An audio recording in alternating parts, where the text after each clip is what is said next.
Bonjour, hi there, salam alaikum, azur, nangadef, mbote, habari gani. J'espère que vous allez bien, j'espère que vous avez passé une excellente journée, j'espère que tout se passe bien. Ça fait un petit moment que j'avais pas fait une vidéo. Donc aujourd'hui je vous reviens avec une vidéo, en tout cas un sujet que j'ai pas l'habitude d'aborder, mais ça m'a semblé nécessaire d'en parler parce que j'ai un ami qui est venu au Canada il n'y a pas longtemps. Donc il avait un bon poste en tout cas au pays et il est venu s'installer au Canada avec sa famille et du coup il avait des questions, et parmi ces questions en tout cas en discutant avec la personne en question, parce que en fait, avant, il était gestionnaire. Donc, il a été gestionnaire dans une entreprise au Bled et dans plusieurs entreprises de même. Et du coup, vu qu'il est venu ici, donc, il se disait, en fait, il faut que j'ai le même niveau de poste, ce qui est une très bonne chose d'avoir de l'ambition. Et moi j'admire ça, je trouve ça vraiment en tout cas noble pour moi d'avoir de l'ambition, de vouloir plus, ok, sans convoiter, mais quand on sait qu'on vaut ça, il faut le faire. Donc il faut vraiment en tout cas le vouloir, il faut le désirer, il faut aller le chercher, ok.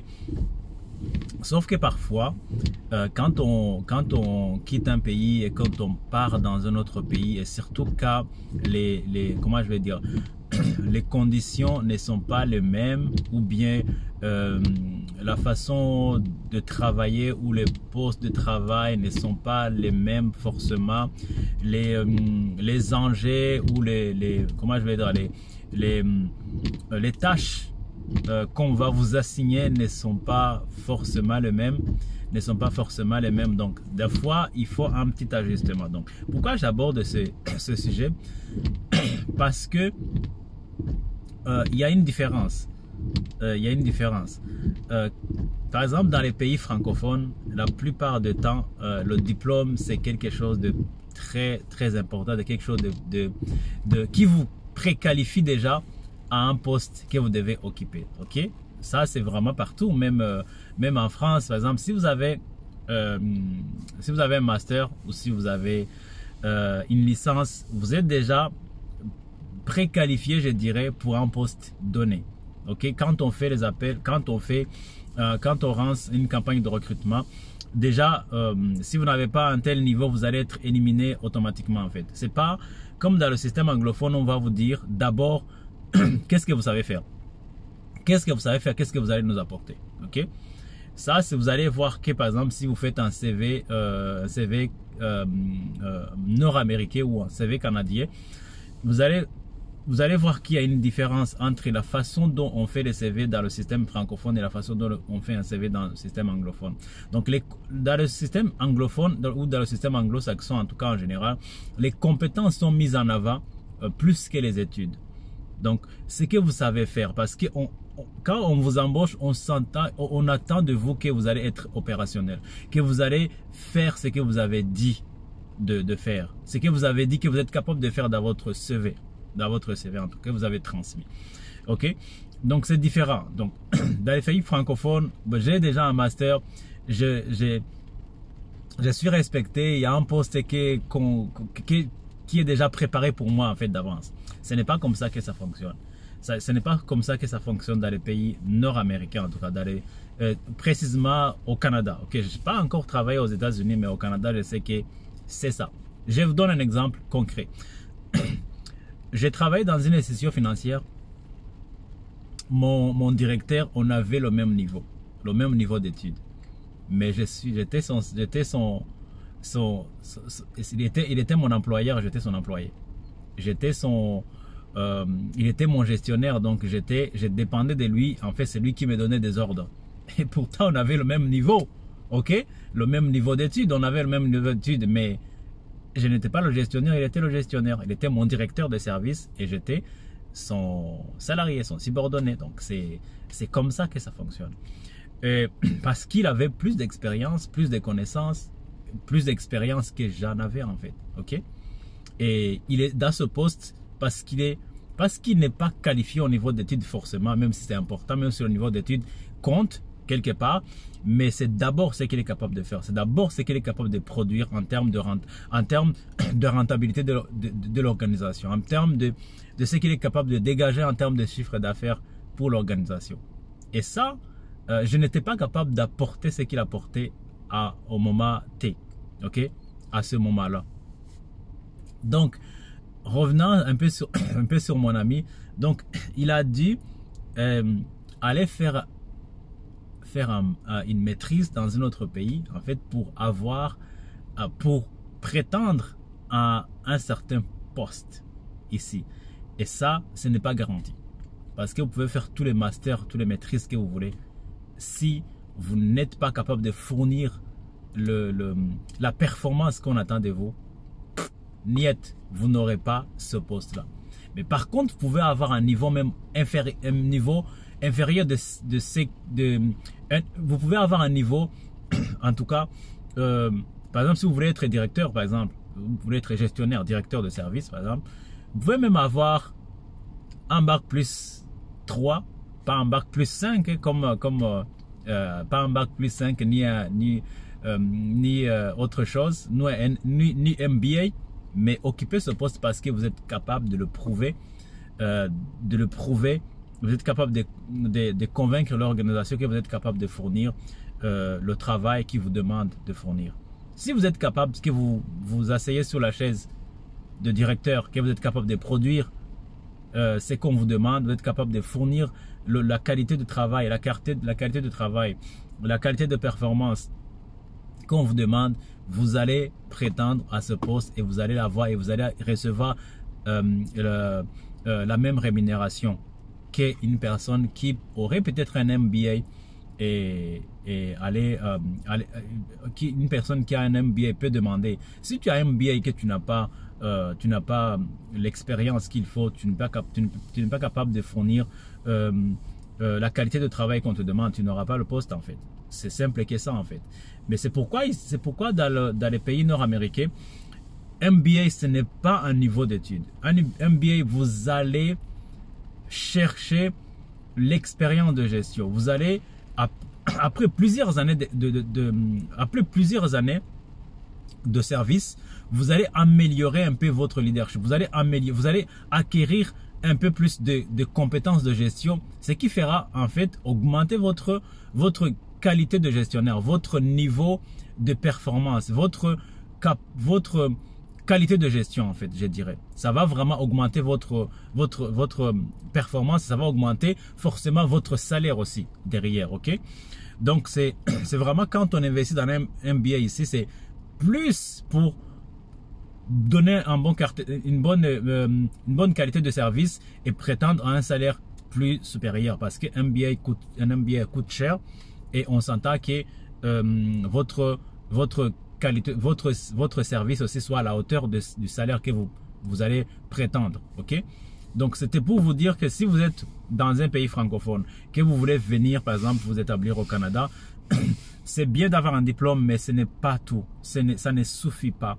Il faut vraiment accepter parfois de commencer un peu plus bas ce que vous avez prévu pour gagner en expérience et prétendre maintenant ce que vous avez vraiment à cœur de faire, ok? Mais l'expérience est très importante parce que par exemple les gens ici, les jeunes commencent à travailler très tôt, à l'âge de 14 ans, de 15 ans.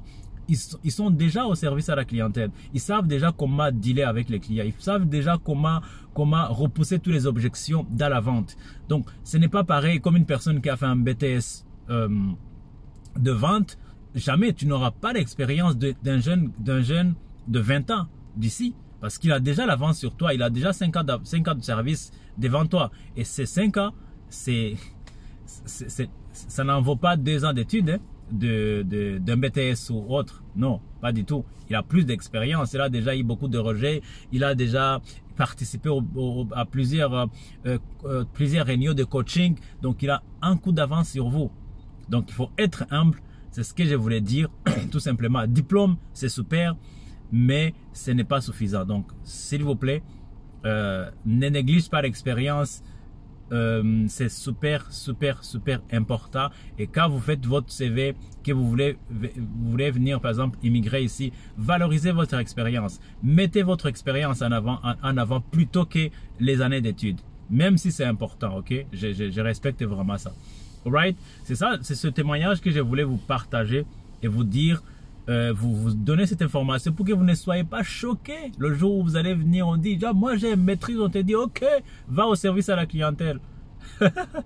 Après que tu es un tout petit peu choqué parce que tu croyais que tu allais directement t'asseoir sur le fauteuil de chef, avoir ton bureau et commencer à recevoir des clients ou à donner des conseils selon ce que tu vas faire, ok, ou à diriger les équipes ou à diriger les projets. Donc parfois ça ne sera pas comme ça, mais c'est juste un tas d'adaptation et de gagner en compétences. Après tu pourras absolument faire ce que tu désires faire. Ok, il y a juste ce petit gap et ce petit cheminement à faire. Après assurément, et si tu gardes le cap, si tu n'abandonnes pas, tu vas occuper le poste que tu veux occuper par l'aide de Dieu.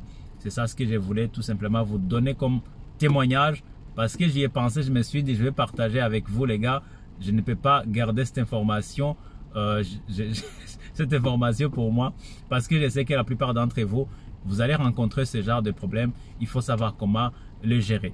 Ok, merci à vous. Si vous êtes la première fois sur la chaîne Bonjour Canada, s'il vous plaît laissez un petit commentaire, likez, posez-moi une question dans la barre de commentaires si vous en avez.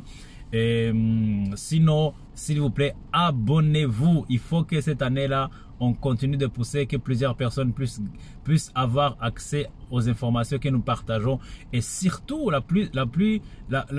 surtout ce qui est plus important, c'est que, écoute les gars, dans les 3 prochaines années, 1 500 000 de personnes vont venir émigrer au Canada. Il n'y a pas de raison que vous ne soyez pas parmi ces 1 500 000. Ceux qui vont immigrer, ce ne sont pas les gens qui sont plus qualifiés ou plus compétents plus que vous. Mais il faut tout simplement y croire aussi. Déposez votre dossier. Commencez à chercher le procédure qui vous correspond selon votre expérience, selon vos études, selon votre âge aussi, selon votre métier. Ok, vraiment, il faut aller sur le site du gouvernement, aller chercher le procédure qui peut aller pour vous, et ça me fera grandement plaisir de lire un commentaire que vous êtes déjà ici.